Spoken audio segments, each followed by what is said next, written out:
Bab seharusnya seseorang memberi manfaat kapanpun dia berada, dimanapun dia berada. Jadi kapanpun dan dimanapun dia berada. Qala Allah Ta'ala wa ja'alani mubarakan aynama kuntu. Ayna fi anni ibadihi aynama kunna. Di sini diterangkan an-naf'u naf'ani, naf'un fil adyan wa naf'un fil abdan. Wal barokah kasratul khairi wa ziyadatu. Fa athnallahu ala Isa bi kaunihi ja'alahu nafi'an lil ibadi aina makana wa haitsu kana. Jadi yang perlu saya terangkan, di antara sifat dasar orang-orang baik adalah di mana saja, kapan saja itu memberi manfaat. Termasuk tentu saat paling sulit. Jadi Nabi Isa menceritakan dirinya itu wa ja'alani mubarakan aynama kuntu, saya ditakdir Allah berada di mana saja memberi berkah, memberi kemanfaatan bagi orang lain. Ada beberapa cerita tentang Nabi Isa. Jadi perlu diketahui ada 3 nabi yang seperiode. Satu Ibrahim dan Nabi Lut. Ibrahim itu sama Nabi Lut itu pernah paman. Kedua Nabi Musa dan Harun. Sebetulnya yang jadi nabi itu Nabi Musa, tapi Nabi Musa karena alsak, lisannya tidak jelas, minta Nabi Harun, ya tentu minta kepada Allah supaya Nabi Harun jadikan nabi. Terus ketiga Nabi Isa dan Yahya. Yahya bin Zakaria, terus Isa ini pernah keponakan Zakaria. Kira-kira kalau di Jawa ya misanan antara Yahya dan Jawa Isa. Jadi ada 3 nabi yang seperiode. Tapi yang paling berkompeten, yang sederajat kira-kira seperti itu hanya Isa dan Yahya. Karena Nabi Lut dan Nabi Ibrahim itu beda level. Karena Lut ini pernah keponakan, jadi hubungannya kira-kira yang murid dan guru. Terus Musa dan Harun itu juga nggak level, karena Nabi Harun ini jadinya nabi itu atas permohonan Nabi Musa. Sehingga meskipun Harun itu kakaknya, tapi nggak berani bantah. Jadi Nabi Musa itu dalam cerita beliau itu alsak. Alsak itu lesannya agak kedal. Tapi ini alsak yang barokah. Jadi dulu ceritanya Musa kecil karena dia seorang nabi, beliau seorang nabi. Itu kalau melihat Fir'aun itu mantelnya bukan main. Padahal kecilnya dirawat Fir'aun. Sehingga cerita mulai kecil sudah usil. Kalau melihat Fir'aun itu ya jenggotnya dipakai mainan. Terus pokoknya nakal ya. Lama-lama Fir'aun curiga, dasar orang Israel. Nabi Musa ini turunan Israel. Lama-lama Fir'aun itu yakin kalau itu sengaja. Akhirnya Fir'aun mau membunuh Musa. Terus kata istrinya Fir'aun, Musa itu masih anak kecil. Jadi seperti itu ya bawaan anak kecil, bukan bawaan kebencian terhadap orang Kipti, orang Mesir. Kalau dalam bahasa kitab kuno Mesir itu Egypt al-Kipti, makanya disebut Maria al-Kiptiyah. Kalau orang sekarang bilang Egypt itu bahasa kunonya Mesir itu al-Kiptiyah. Nah, memang secara bahasa Arab Mesir itu gak mungkin, bahasa Arabnya Mesir itu gak mungkin karena Misro itu maknanya kota. Jadi kalau kamu bilang kamu kemana, ke Misro, ke kota, lah ya kota mana, ya kota Mesir, itu bisa debat kusir. Jadi ya kayak kita lah, kita sekolah di mana? Di madrasah. Madrasah terjemahnya apa? Sekolah. Nah, kemudian oleh istrinya Fir'aun ya gini saja, buktikan kalau Musa itu masih anak kecil. Masyhur itu dalam cerita dikasih bara api sama apel. Sebenarnya Musa kecil ini sudah pinter mau milih apel. Sama malaikat Jibril diarahkan tangannya itu ngambil apa? Bara api terus dikunyah. Itu yang menyebabkan lisannya Musa itu alsak, agak pelak. Nah ketika jadi Rasul itu akan repot karena nanti harus pakai penerjemah. Jadi seorang Rasul tapi lisannya tidak apa? Cakap.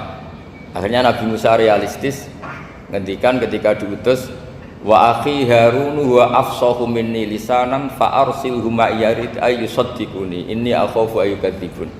Ya Allah, saudara saya Harun itu lisannya lebih fasih. Tolong jadikan dia Rasul sebagai penguat saya. Akhirnya Allah mengabulkan doanya Nabi Musa, kemudian Harun dijadikan sebagai apa? Rasul. Sehingga meskipun satu angkatan, Harun dan Musa ini nggak level. Artinya nggak level itu ya Harun yang takut Musa.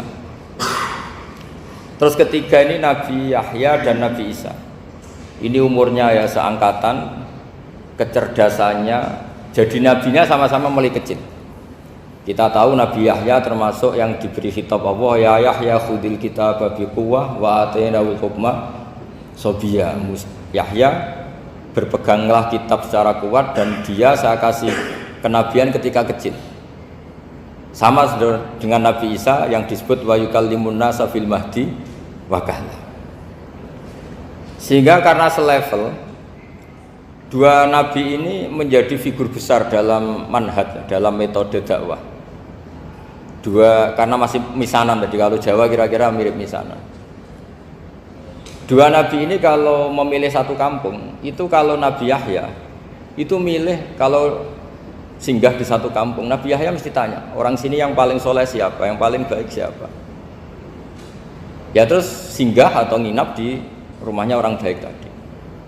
Tapi kalau Nabi Isa enggak, orang sini yang nakal siapa, yang paling beling siapa. Terus Nabi Isa singgah di situ.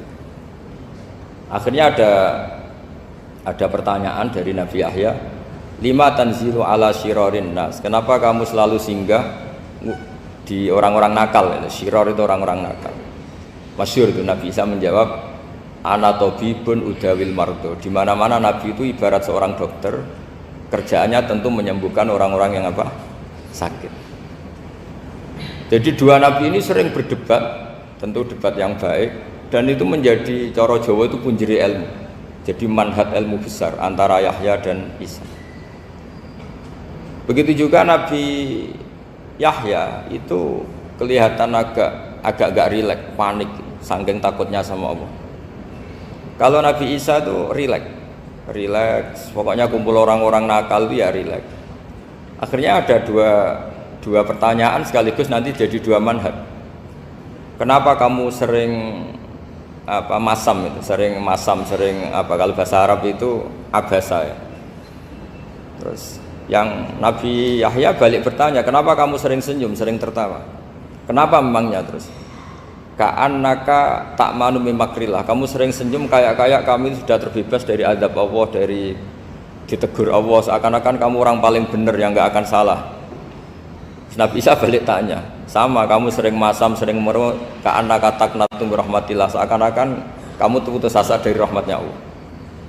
Sehingga kemudian itu jadi manhaj besar. Kalau terlalu senyum ya dianggap orang yang kayak nggak punya perasaan dosa.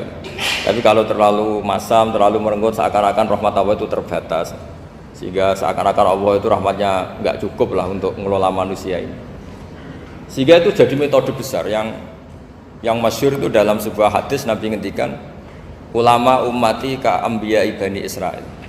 Ulama umatku itu kapasitasnya atau fungsinya atau manfaatnya setingkat nabi-nabi Bani Israil. Karena ketika umat ini enggak ditunggui para nabi setelah Rasulullah SAW, itu yang nunggui hanya ulama. Tapi ulama ini sudah cukup mewakili para nabi Bani Israil. Dan banyak syurahul hadis, para penyarah hadis mensarahkan, Nabi tidak ngendikan ulama ummati kamisli seperti saya, tapi ka'ambiya'i Bani Israil, bagaimana nabi-nabi Bani Israil. Nabi Bani Israil itu macam-macam, termasuk ada yang tidak nikah, yaitu yang bernama Yahya dan Isa. Delala umatnya Nabi itu ada orang alim alamah yang ilmunya melegenda, yaitu namanya Imam Nawawi, itu tidak nikah sampai kabudut. Meskipun dalam ajaran syariatnya Nabi an-nikah sunnati, tapi selalu ada orang yang ditakdir tidak nikah karena masyhul, karena sibuk ngurus ilmu, bukan karena tidak laku. Yang jelas itu bukan karena tidak laku. Imam Nawawi itu ganteng, orangnya ya normal, tapi karena sibuk nulis, beliau sampai kabudut itu tidak nikah. Imam Sibawayh itu suka sekali sama ilmu, menjadi istri utamanya ya ilmu itu. Dia ganteng, Sibawayh itu maknanya tuh apel, dia ganteng sekali, sampai banyak cewek yang seneng. Akhirnya dia nikah, tapi nggak pernah dikumpulin. Dia belajar terus. Ketika beliau ke pasar, dulu nggak ada supermarket, beli kertas, kitabnya dibakar semua sama istrinya. Dikira istrinya terus mencintai dia, malah diceraikan. Itu siapa? Imam Sibawayh. Terus ada umatnya Nabi yang paling unik di dunia, mungkin Pak dosen, saya kiai pun nggak bisa niru. Ada orang tuh ganteng sekali, istrinya cantik sekali. Itu tahu-tahu sudah 10 tahun tidak pernah hubungan suami istri. Karena ketika si suami itu tahu istrinya cantik, itu langsung sholat sujud syukur, sholat terus, saking senengnya punya istri cantik. Yang istrinya cantik juga solihah, tahu suaminya ganteng ya terus sholat terus syukur. Itu sampai berhari sampai bertahun-tahun. Terus ketika ketemu cocokan, dek kita sudah nikah berapa? Terus dilihat kayaknya sudah 10 tahun tapi tidak pernah hubungan. Oh itu nggak kebayang, itu ganteng sama cantik. Kalau jelek sama jelek itu mungkin. Yang satu bilang naudzubillah, satu itu kan nunggu rafa saja. Ini nggak ganteng sama cantik. Nah kenapa kualitas ulamanya Rasulullah itu bisa seperti Nabi Bani Israel? Karena agama ini, umat ini sudah ada ditunggui para nabi. Sehingga mau tidak mau kualitas ulama, alhamdulillah barokahnya Nabi itu berkualitas kayak nabinya Bani Israel. Nah ini penting sekali saya utarakan supaya dicek saja. Kalau kita nggak percaya, dicek saja dalam hadis-hadis sahih. Misalnya begini, ketika Nabi memenangkan perang Badar, itu ada Asra Badrin, tawanan-tawanan perang Badar. Nabi suka musyawarah, suka rembukan.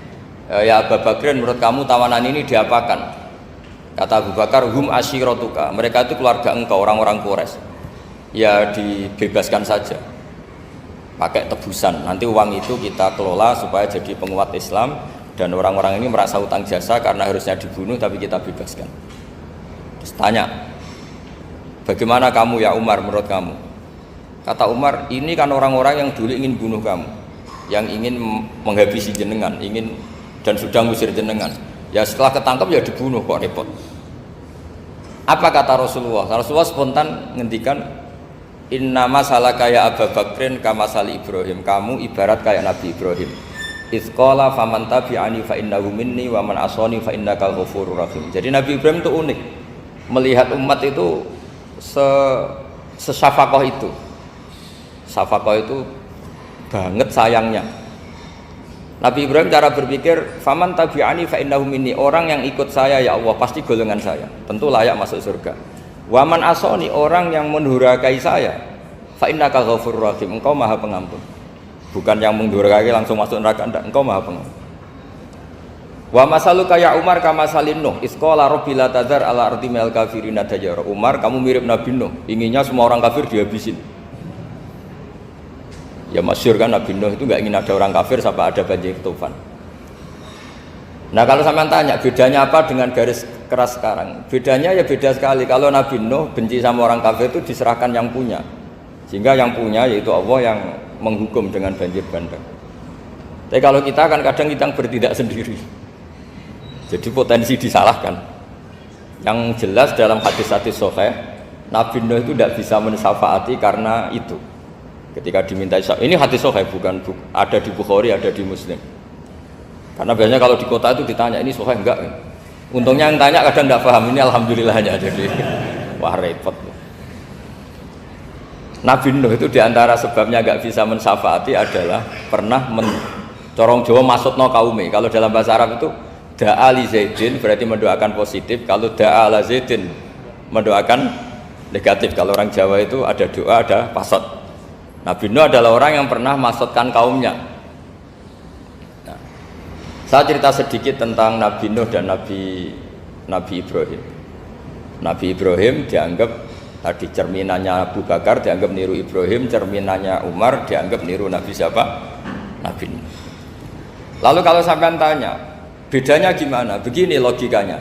Andai kan kita mengkaji secara akademik begini.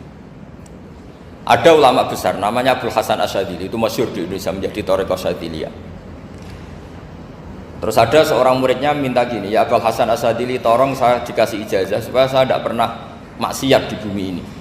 Karena saya takut sama Allah, kalau saya maksiat itu merasa tidak nyaman dengan Allah. Abdul Hasan Asyadzili ini malah marah besar. Atuhibbu alla tadhhara maghfiratu. Kalau kamu tidak pernah maksiat, berarti kamu suka maghfirahnya Allah Ta'ala itu tidak kelihatan, karena nggak ada yang maksiat. Tapi bukan dukung kamu yang tidak ada, ini cerita ilmiah. Tapi kalau Said Abdul Al-Haddad itu kebalikannya. Ada orang fasik gitu hidup berkeliaran, mengganggu masyarakat, ganggu ketertiban agama. Ada kiai atau siapa gitu mendoakan supaya tobat atau dikasih panjang umur supaya nanti bisa tobat. Itu beliau Said Abdul Al-Haddad marah besar. Man da'a li fasikin bil baqa faqad ahabba ayu sawahu fi ardi. Orang yang mendoakan orang fasik hidup berarti dia suka Allah dimaksiati di buminya. Jadi akhirnya jadi kutub besar, yang satu Syadziliyah, yang satu Haddadiyah. Kenapa ya? Karena tadi yang satu cerminan Nabi Isa, yang satu cerminan Nabi Yahya. Sebagaimana sabda Rasulullah tadi, ulama ummati ka anbiya'i bani Israil. Juga masyhur dalam aplikasi pengajaran juga gitu. Masyhur sekali dalam kitab-kitab diceritakan. Kalau Said Abdul Al-Haddad, kalau ada orang sowan itu, kamu ngaji sama siapa? Sama si A itu. Pernah nangis gak pas ngajar? Gak pernah. Udah gak terus, gak usah diterusin ngaji orang seperti itu. Hatinya atas, wong orang iso nangis ya. Tapi kalau Abdul Hasan As-Sadili kebalikan. Kamu ngaji sama siapa? Sama si A itu. Pernah tertawa enggak kalau ngaji? Enggak pernah. Udah enggak usah ngaji sama orang itu. Orang enggak bisa syukur. Jadi itu manhaj besar. Nah akhirnya orang-orang kayak kita ini nggak jelas semua, nangis ya bisa, syukur, guyu ya bisa. Cuma celakanya kalau kita nangis karena tidak punya uang, kalau guyu karena punya uang, itu masalahnya. Tapi kalau wali-wali dulu enggak, kalau senyum ya karena saking yakin rahmatnya Allah itu wasiat rahmatu. Kalau nangis ya karena takut azabnya Allah. Kalau kita kan enggak, sangat-sangat materialistik. Ini yang membedakan kita. Sebenarnya nangis dan senyum itu satu keharusan. Karena Allah punya madharul jalal. Ketika Allah dengan sifat keagungannya, maka kita ini coro Jawa serako bersenyum. Tapi Allah itu kadang sebagai madharul jamal, adanya satu keasikan. Sehingga yang merengut itu yang salah. Makanya dalam ilmu tasawuf, kutub wali itu hanya dua. Allah dengan madharul jalal, dengan Allah yang madharul jamal. Contoh madharul jalal misalnya gini. Ketika Nabi Musa ingin melihat Allah, saking kangennya ingin melihat Allah. Robbi arini anzur ilaik, ya Allah saya beri hak untuk melihat engkau. Allah dengan jalalnya gini, Allah itu qadim, superior. Tentu gak layak tersentuh barang hadis itu makhluk. Sehingga ketika falam matajalla rabbuhu lil jabali ja'alahu dakka wa kharra Musa sa'iqa. Sehingga gak levelnya, apapun hebatnya Nabi ini tetap makhluk. Sementara Allah itu qadim. Gak kuat makhluk yang fana ini, yang profan ini gak kuat menampung zat yang qadim, yang superior, sehingga gunung pun hancur, Nabi Musa pingsan. Tapi ketika Allah dengan madharul jamal itu Allah dengan keindahannya, dengan kasih sayangnya memberi hak makhluknya untuk melihat.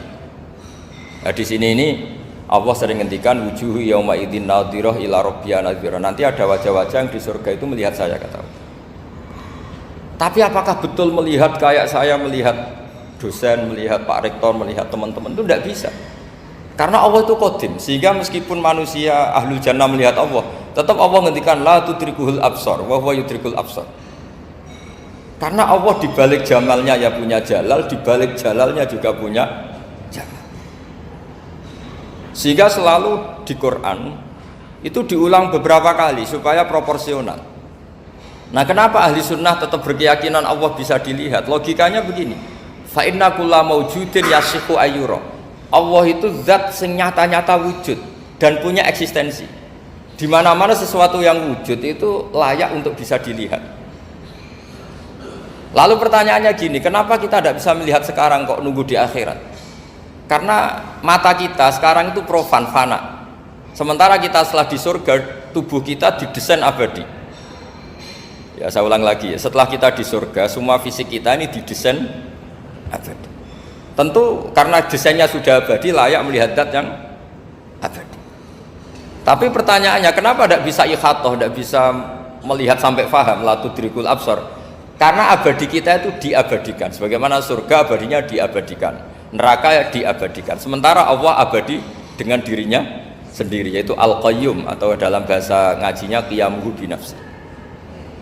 Nah, lalu makanya Mu'tazilah itu menentang betul kalau orang di surga bisa melihat Allah. Cara berpikir Mu'tazilah, Melihat itu artinya yang dilihat ada arahnya, sementara Allah terbebas dari arah. Tapi kata ahli sunnah cara berpikir tidak seperti itu. Melihat itu pokoknya tahu. Nah, tahu karena mata itu karena kita ditakdir tahu itu karena mata. Sebetulnya yang menjadikan tahu itu tidak mata. Ya kalau tahu ya tahu saja, bukan harus pakai mata. Itu cara berpikir ahli sunnah wal jamaah. Jadi sabri ya bocoran. Kenapa mazhab ahli sunnah itu yang dipilih oleh banyak mayoritas di dunia, jumhur itu. Ahli sunnah itu dianggap pikirannya lebih orisinal. Misalnya ahli sunnah kalau ditanya, kenapa kamu melihat? Ya melihat saja. Kenapa kamu mendengar? Ya mendengar saja. Kesannya itu tidak rasional, kayak orang yang nggak pinter itu. Tapi sebetulnya itu yang benar. Jadi cara berpikir ahli sunnah itu melihat itu menjadi tahu. Menjadi tahu itu bisa karena mendengar, bisa karena melihat, bisa karena dikasih tahu, bisa karena bersentuhan. Sebab itu di Quran itu ada ayat ala ya'lamu man khalaqa, bukankah zat yang menciptakan itu menjadi tahu. Sehingga kenapa Allah itu selalu tahu? Karena Allah yang menciptakan. Kalau kamu tahu karena mata, sekali itu jauh maka kamu tidak melihat. Atau kamu sekarang buta, kamu tidak melihat. Atau tertutupi barang itu maka kamu tidak melihat. Tapi kalau kamu tahu karena kamu menciptakan, maka akan melihat terus. Misalnya saya ini tukang batu. Saya ingat betul ketika saya bangun Monas, itu pulpen saya tak tanam di dalam Monas. Saya ingat betul kalau pulpen saya warnanya putih, tak tanam di Monas 2 meter dari pondasi. Setelah saya pulang ke Jogja ditanya, di dalam Monas ada apa? Ada pulpen. Posisinya 2 meter dari pondasi. Kenapa saya tahu? Karena saya yang menciptakan. Nah, karena menciptakan ini sehingga tahu saya akan terus menerus. Tapi kalau tahu karena mata, sekali barang itu tertutupi, nggak tahu. Misalnya saya tahu jenengan karena dekat, sekali jenengan kemana-mana saya sudah tidak tahu. Tapi kalau saya menaruh sesuatu di tubuh Anda, sehingga kamu kemana-mana tetap tahu bahwa barang itu ada di tubuh. Nanti kalau ada yang protes, tapi bisa saja Gus barang itu dicuri orang kemudian Anda tidak tahu. Yang menjadi tidak tahu karena saya sudah tidak menciptakan suasana itu. Selagi saya yang menciptakan, maka akan tahu terus. Nah, tapi karena Allah ini menciptakan semua yang ada di bumi, maka Allah tahu terus. Sehingga Allah tahu cara bikin kuman. Terus tahu bahwa manusia itu punya kuman, kumannya punya organ, organnya juga punya kuman. Gak kebayang. Kamu bayangkan kayak, makanya Allah itu kalau cerita sederhana, innallaha la yastahi ayyadriba masalam ma ba'udatan fama fawqaha. Allah itu tidak malu bikin perumpamaan nyamuk, karena nyamuk itu lebih dahsyat timbang gajah. Para pematung itu disuruh bikin gajah masih mampu, bikinkan patung gajah, mungkin masih sanggup. Tapi kalau tak suruh bikin patung nyamuk, nggak usah bikin hidup, patungnya saja sekecil itu. Padahal nyamuk kecil itu punya organ tubuh. Lalu bikinnya organ tubuh nyamuk itu kayak apa sih?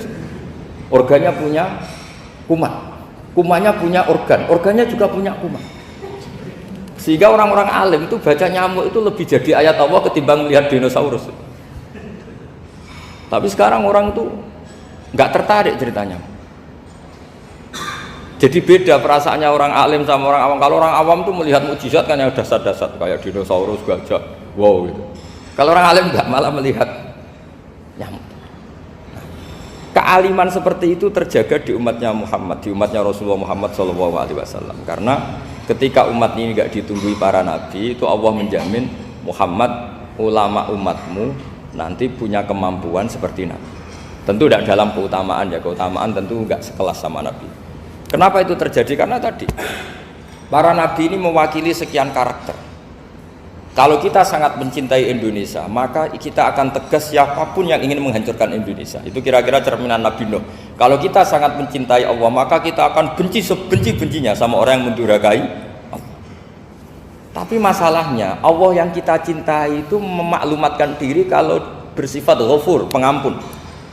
Sehingga kalau kita terlalu kasar, ini kan yang kita cintai bersifat Ghafur kok kita kasar. Di sini Nabi Ibrahim. Beliau sangat mangkel sekali sama yang durhaka sama Allah. Tapi mau mangkel gimana? Zat yang mengajarkan itu bersifat Ghafur. Maka kita mau tidak mau, makanya ada riwayat mengatakan takhallaku bi akhlaqillah, kamu bertata krama kayak akhlaknya Allah. Akhirnya ya sudah, kita mau apa coba? Kira-kira kalau kamu mencintai seseorang, itu potensinya kan dua, protektif. Ada telepon, itu dari siapa? Cewek atau cowok? Protektif.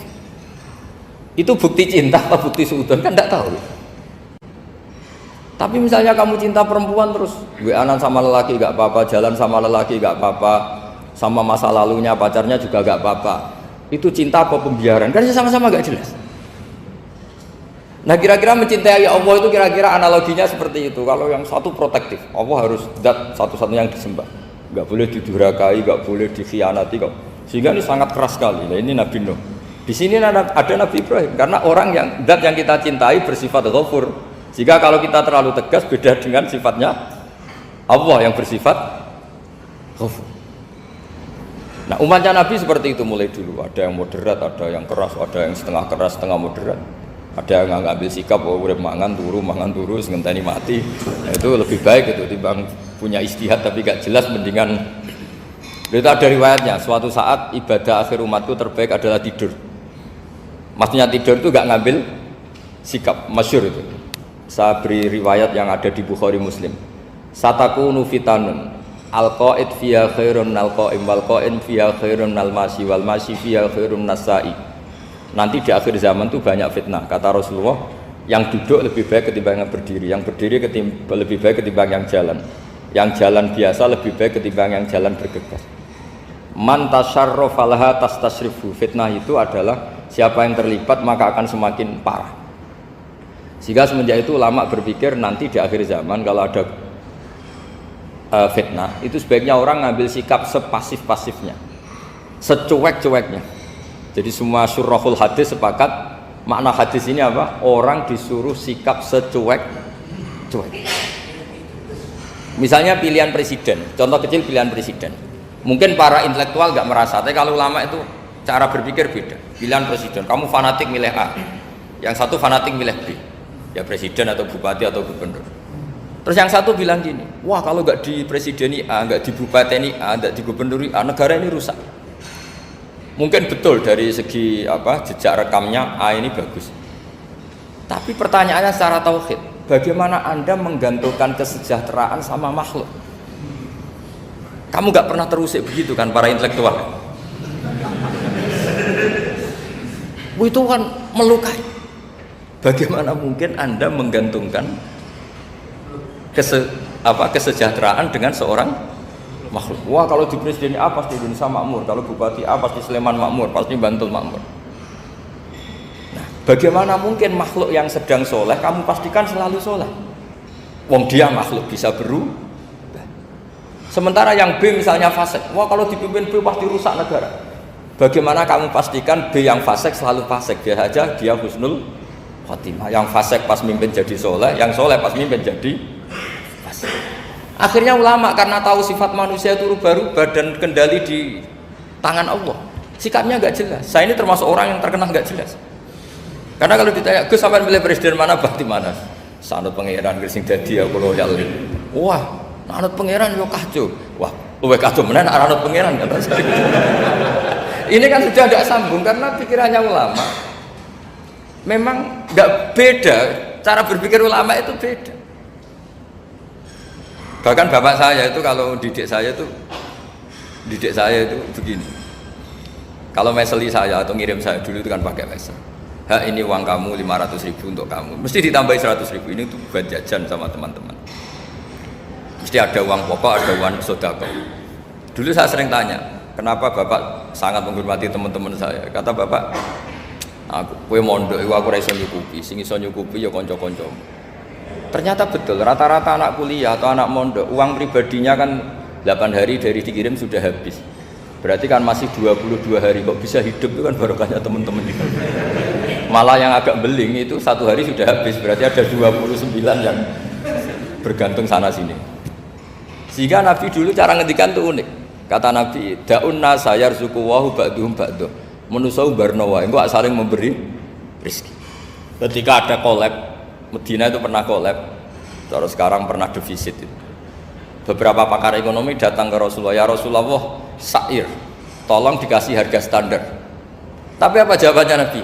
La tusairu fa inna Allaha huwal musair. Kamu jangan kasih harga, Allah sendiri yang menentukan harga itu. Terus kata Nabi, kenapa engkau begitu ya Rasulullah, ini negara harus ditentukan harga karena gini-gini. Kata Nabi, saya tidak ingin ketemu Allah dalam keadaan dolim. Tapi ini tentu di teori ilmu modern ini masalah.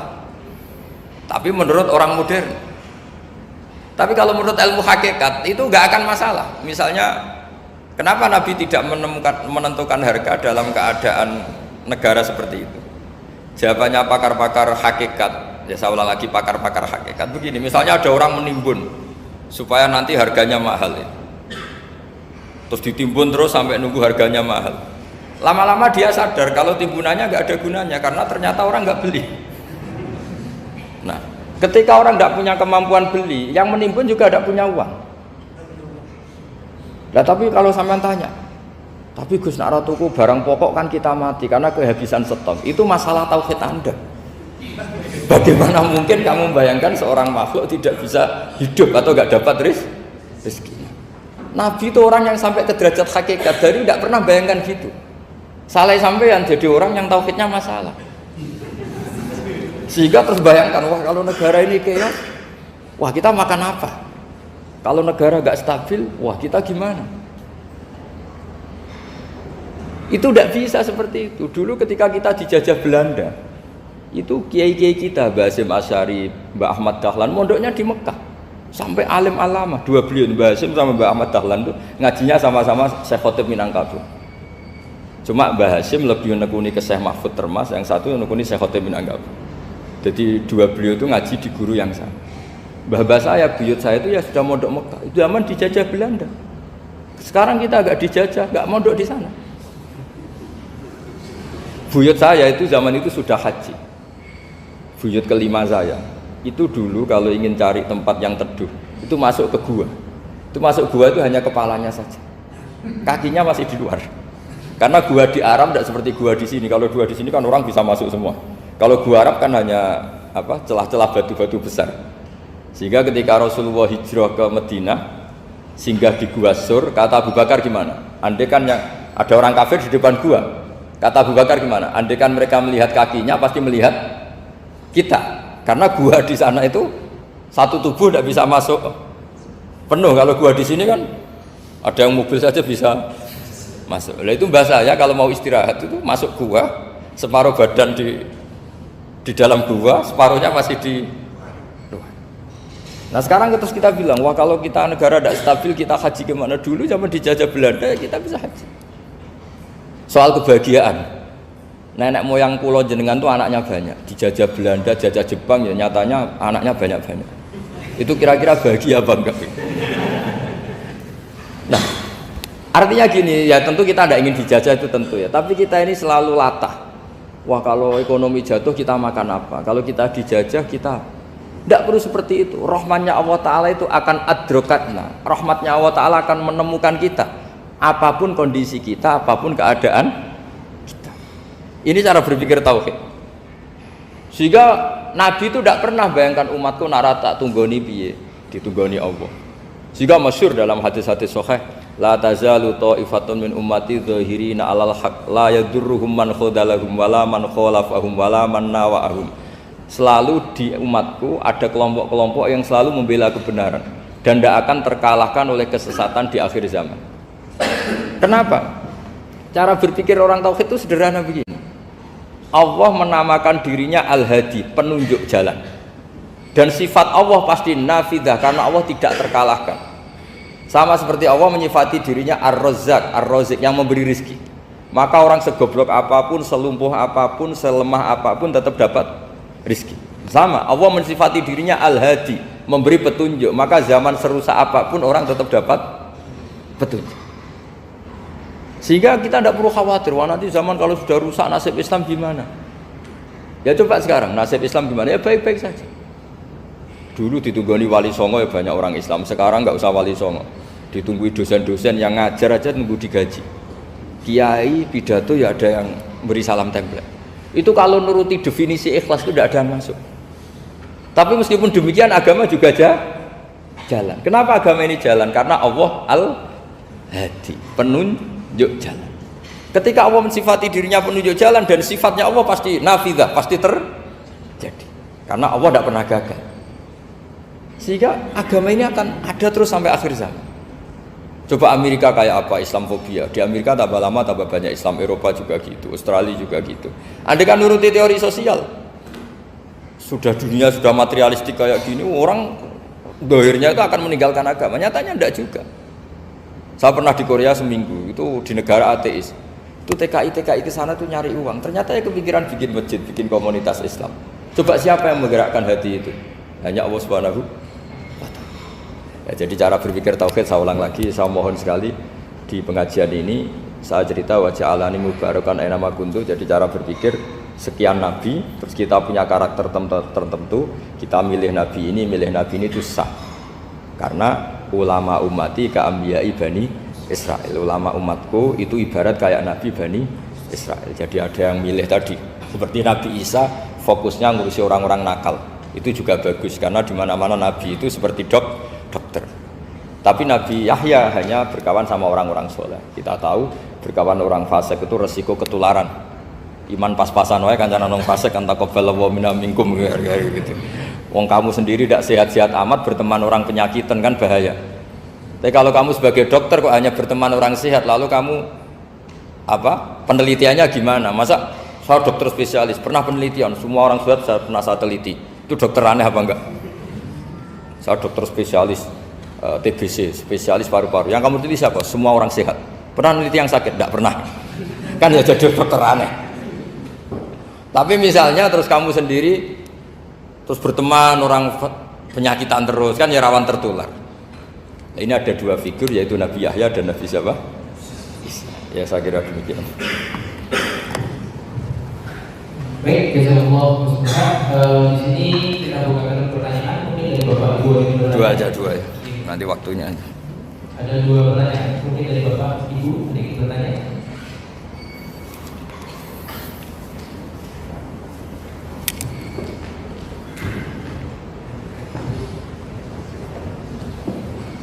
Assalamualaikum warahmatullahi wabarakatuh. Assalamualaikum warahmatullahi wabarakatuh. Saya akan bertanya mengenai kajian yang kemarin, Gus. Ya. Kemarin kita mengatakan bahwa kalau berdua itu sedikit-sedikit saja, yang pokok saja gitu. Gimana? Tapi ada ulama itu. Ulang lagi Kak, Pak Disa. Kemarin mengatakan bahwa kalau berdua nggak usah panjang-panjang, pendek aja. Tapi banyak ulama mengatakan bahwa kalau berdua itu yang banyak, karena berdua itu ibadah. Rukuni asal berlaku. Terus banyak ulama itu yang mengatakan doa rukun ibadah, doa itu intinya dari ibadah. Itu gimana? Oh ya. Terima kasih. Assalamualaikum warahmatullahi wabarakatuh. Dan ini gak apa-apa di sini aja. Jadi jelas ya ada ayatnya ud'u rabbakum tadarru'aw wa khufyah. Terusannya apa? Innahu la yuhibbul mu'tadin. Kalau kamu berdoa itu yang tadarru' itu ya yang sangat sopan, wa khufyah secara diam-diam atau secara enggak berlebihan. Terusannya ayat innahu la yuhibbul mu'tadin. Allah itu tidak suka orang yang melewati batas. Itu termasuk melewati batas dalam doa karena ada unsur mendikte Allah. Saya memberi contoh tadi. Misalnya kita sebagai cowok berdoa, ya Allah saya ingin punya istri cantik, sholihah, nasabnya baik, enggak pernah cerewet, enggak pernah apa. Itu kan nanti nyarinya juga susah. Nanti kalau Allah menjabatkan itu adanya di surga, ning donya ora payu rabi kira-kira. Ya itu sudah berlebihan itu. Terus kalau ada ulama mengatakan doa itu mukhul ibadah. Itu maksudnya gini. Doa itu bukti kita minta itu bukti kita lemah. Nah merasa lemah itu sudah bagian dari ibadah. Makanya masyhur itu syairnya Abdul Al-Haddad itu. Fadu'ai wabdihali dalilun li fiftikori itu. Jadi saya berdoa itu hanya sebagai bukti saya butuh Allah. Saya sendiri tidak punya kepentingan mustajab apa enggak. Jadi wali-wali yang mengatakan doa itu mukhul ibadah sebetulnya itu malah wali-wali yang dari awal enggak kelintas disembadani apa enggak. Butuhnya dia itu menunjukkan bahwa saya ini lemah. Buktinya posisinya minta. Itu yang dimaksud mukhul ibadah. Tapi kalau kita berdoa terus posisi kita protes. Katanya kamu baik ya Allah, engkau baik. Ternyata enggak juga. Buktinya semua doa saya enggak kamu kabulkan. Wah, ini malah doa kriminal jadinya. Jadi yang dimaksud mukhul ibadah itu doa itu bukti minta itu bukti lemah. Makanya ada syairnya Abdul Al-Haddad masyhur fadu'a ibadihali dalilun li fiftikor. Jadi saya minta engkau ya Allah itu bukti saya butuh. Jadi itu bukan dua hal yang harus dipertentangkan gitu. Jadi kalau doa dikatakan apa? Ibadah, karena di doa itu minta. Lah minta itu bukti merasa kita lemah. Berarti kita sa'il Allah mas'ul, kita minta Allah yang kita mintain. Kita menengadah Allah yang berposisi memberi. Itu saja sudah cukup sebagai ibadah, meskipun doa kita tidak mustajab. Karena memang tadi seperti itu, kalau di ilmu-ilmu tasawuf itu apa ya? Doa itu memang benar-benar sudah mukul ibadah, karena tadi perasaan merasa butuh sama Allah itu. Nah, merasa butuh itu, nah kalau kita berdoa merasa butuh sama yang kita minta, itu dalam ilmu tasawuf sudah kriminal, berarti kamu lebih butuh makhluknya. Misalnya begini ya, saya ingin punya rumah bagus, terus setelah punya rumah kredit saya utangnya banyak. Sebetulnya saya itu tidak pernah ingat Allah, gara-gara utang banyak kredit jatuh tempo, terus melibatkan Allah. Ya Allah, saya ini utang banyak ini, terus tolong dibayar. Sebetulnya saya itu ingat utang, cuma Allah tak libatkan kan gitu. Lah itu tidak akan jadi wali, yang jenis ini tidak akan jadi wali. Saya ingin jadi dosen, melibatkan siapa ya nanya? Melibatkan Allah, terus malam-malam bangun melibatkan Allah. Itu artinya apa? Kamu itu lebih ingin yang kamu minta ketimbang ingin Allah. Kalau wali itu enggak gitu, kangen Allah, terus tahu Allah itu zat pemberi, karena tahu Allah zat pemberi terus minta. Maka yang dikangen itu ya Allahnya dulu. Kalau kita kan enggak, punya kasus dulu, punya keinginan banyak dulu, baru ingat siapa yang bisa ya. Oh Allah, terus Allah kita libatkan. Ya untungnya Allah baik, mau ramal utang bukan mikir. Untungnya Allah tidak jawab itu. Jadi itu bedanya wali. Kalau wali itu kangen Allah dulu, baru minta. Kalau kita enggak, banyak masalah dulu, baru melibatkan Allah. Nah yang jenis ini itu bahaya. Kalau enggak disembadani mesti ngomel ya. Gusti katanya kalau yang minta kamu kabulkan, ternyata ini enggak. Nanti kalau Allah jawab, kamu itu tidak kangen saya, kamu itu kangen uang, kangen perempuan cantik yang kamu inginkan. Terus kamu melibatkan saya. Urusannya apa saya dengan itu? Pak, makanya tidak usah nuntut karena awalnya sudah salah. Ya saya kira itu ya. Jadi ada ayat apa? Ud'u rabbakum tadarru'aw wa khufyah. Terusannya apa? Innahu la yuhibbul mu'tadin. Itu di semua tafsir dikatakan Allah enggak suka orang yang berlebihan dalam doa. Berlebihan tadi misalnya minta sesuatu yang terlalu besar, atau permintaan kemarin saja lanu addi syukroh, kita tidak bisa memenuhi mensyukuri sudah minta lagi. Misalnya seorang jomblo, targetnya kan asal payu nikah, tapi setelah nikah bayangkan istrinya sholihah, tidak cerewet, itu kan berlebihan. Hilang status jomblo saja belum kamu syukuri kok sudah minta macam-macam. Jadi harusnya kan syukur dulu ya. Sekedar laku nikah ini kan ada syukur yang harus, seperti jadi dosen juga gitu. Sekedar jadi dosen harus kita syukuri dulu karena menjadi kita tidak nganggur. Itu kan satu harkat sosial yang luar biasa.